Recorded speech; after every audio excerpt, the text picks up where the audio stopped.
I recently uploaded a video about my underwater horror game Below the Descent, which I created in just 4 days for the teamwater charity game jam by Aya. And... oh.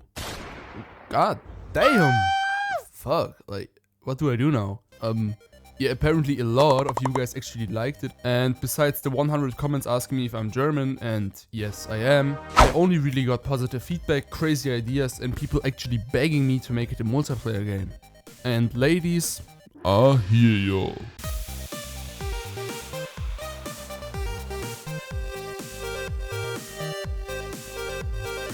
But really quick before we make the real deep dive, get it?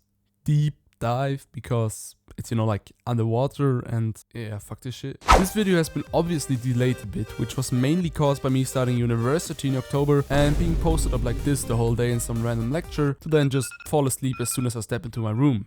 Yeah, I know this is probably pretty bad. On top of that, this video was actually delayed even further, because I got a collab request by Blackthornprod and did a part in one of their videos. Check it out if you want. It was a duel against an AI and yeah, I kind of fried at Clanker.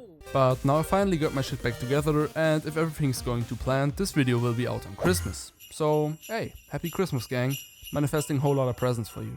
Though before we finally start here, there's one more thing I have to tell you all. We made it onto fucking Steam, baby. I can't really believe it either, that my dumbass is actually publishing a game on Steam. The game is titled below, I will put a link in the description, so if you're a real one, I guess you go wishlist right now, but yeah, now have fun with the video.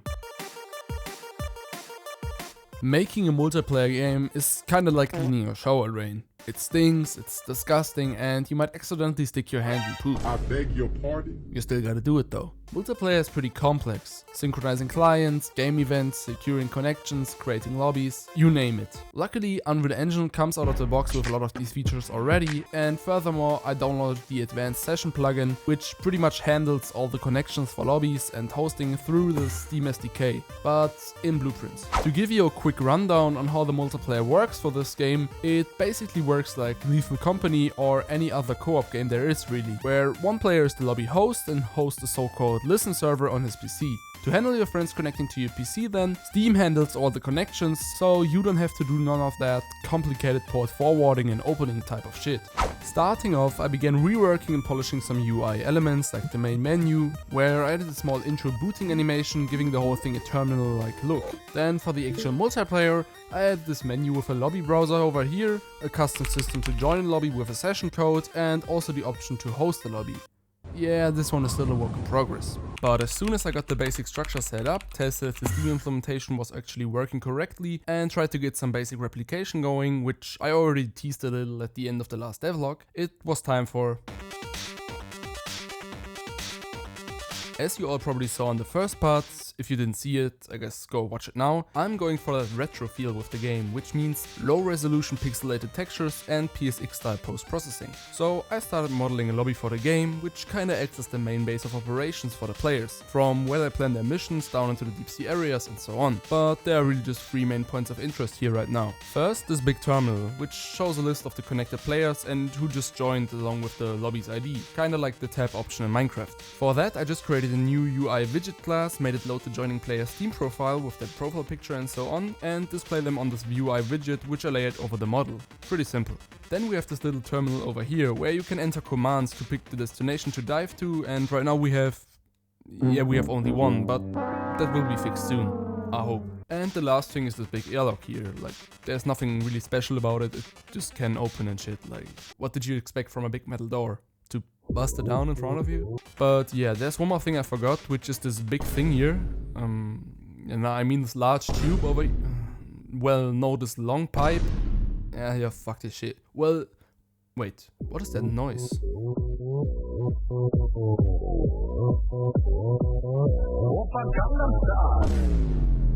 Currently the lobby is still a bit empty, but I will make sure to add some more decoration and also a separate shop terminal or airlock, as I want to add the option for a shop where you can purchase utility items or upgrades, and yeah, there has to be some way to get them. But now onto the levels for the game.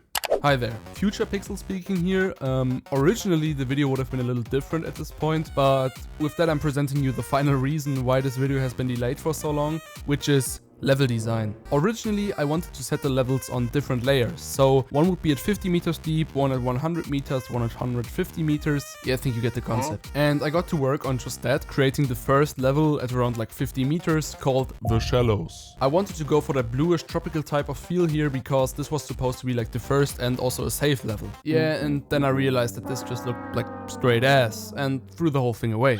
Having a fresh start on the whole thing, I decided I wanted to make every level located in the deep sea, starting at like 500 meters or so. The only difference being the danger class they have, which would determine like the amount on grade of enemies or creatures, monsters, whatever. And yeah, everything is dark down here, so I don't need to worry about lighting or shaders at all, which is a real lifesaver.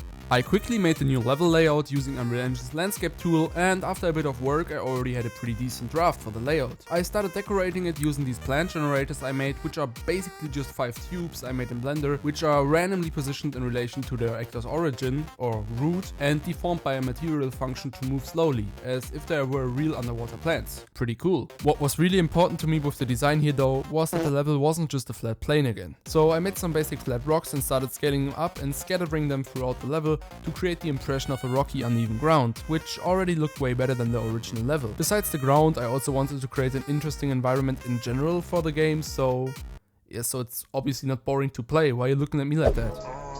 Yeah, never mind, I keep looking, I guess. On top of the uneven ground, I also used some of the stone models to create little trash corners where waste has piled up and collected under like rock structures and so on, and I think they look pretty fitting for the general setting of the game. I went on and spread all these props over the whole map and even placed one of the old underwater stations from the original video here, but added a door segment where you could potentially enter one of those old facilities, which I will probably add in the next devlog. As I also needed to create the Steam page to get the whole thing approved on Steam, I started taking some screenshots and also working on a little trailer inspired by the intro sequence from the original game.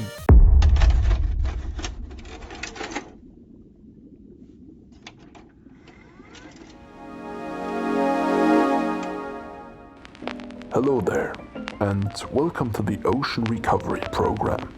I'm not sure as of when I will be able to release this. Maybe early access could start in the first half of 2026, but I'm just not sure about that yet. But that is the state of the game right now. I finally got a clear plan in what direction to head in terms of level design and art in general. Basic multiplayer features are already in place. They might need some additional work though, so I can add stuff like proximity chat and so on. But I will keep on updating you guys either in the next devlog or over on my Discord server, which you should totally join by the way, gamer, which is also where I usually post little updates from time to time showing off the game's progress. And you can even suggest features you would like to see in the game there, so yeah, just join the server. Do it now.